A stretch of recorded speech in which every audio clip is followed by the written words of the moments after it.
नमस्कार, मैं हूं शैली शर्मा और आप देख रहे हैं जीपी हरियाणा।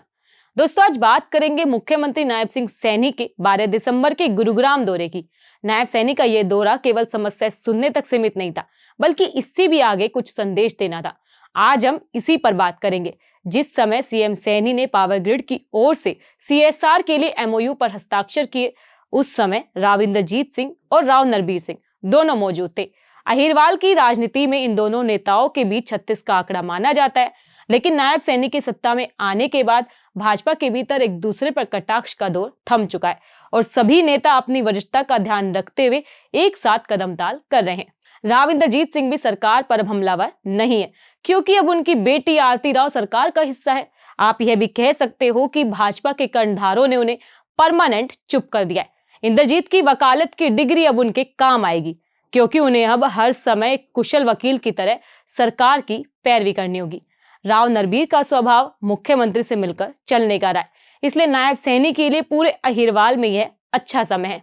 नायब सैनी का गुरुग्राम दौरा एक और जहां यह संदेश दे रहा है कि भाजपा की अम्ब्रेला के नीचे सीएम हो या केंद्रीय मंत्री या फिर राज्य का कैबिनेट मंत्री, सब एक है।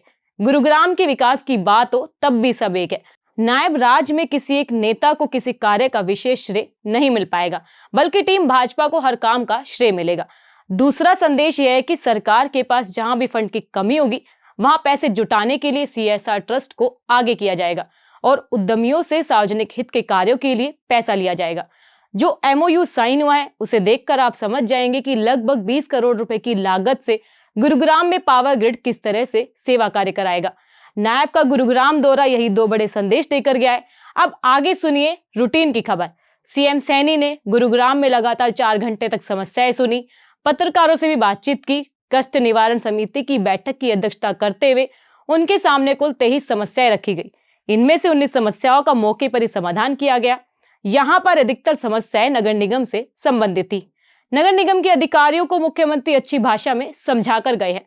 उन्होंने सेक्टर 29 में क्लब के बाहर हुए धमाके को लेकर कहा कि घटना की बारीकी से जांच चल रही है, पुलिस अपना काम कर रही है, लेकिन किसी भी दोषी को किसी भी सूरत में बख्शा नहीं जाएगा। हरियाणा में अब अपराधियों के लिए कोई जगह नहीं है। नगर निगम व नगर पालिका का चुनाव जल्दी करवाने का भी नायब सैनी ने स्पष्ट संकेत दे दिया है। आम आदमी पार्टी को कांग्रेस की बी टीम बताया है। ईवीएम को लेकर कांग्रेस की ओर उठाए जा रहे सवालों पर मुख्यमंत्री ने अपने ही अंदाज में व्यंग्य किया। दिल्ली में भाजपा की सरकार बनने का दावा किया। दोस्तों, अब लोक निर्माण विभाग के विश्राम गृह में पावर ग्रिड के साथ हुए एमओयू की बात करते हैं। Power grid corporation of India limited, Faridabad और हरियाणा राज्य सीएसआर ट्रस्ट के बीच हुए एमओयू के तहत गुरुग्राम के सेक्टर 14 स्थित राजकीय महिला कॉलेज में 100 बिस्तरों वाले गर्ल्स हॉस्टल और शिक्षण ब्लॉक का निर्माण होगा। इसके अलावा यहाँ पर शिक्षा से संबंधित उपकरणों की आपूर्ति की जाएगी। इन कामों पर लगभग 20 करोड़ रुपए खर्च किए जाएंगे।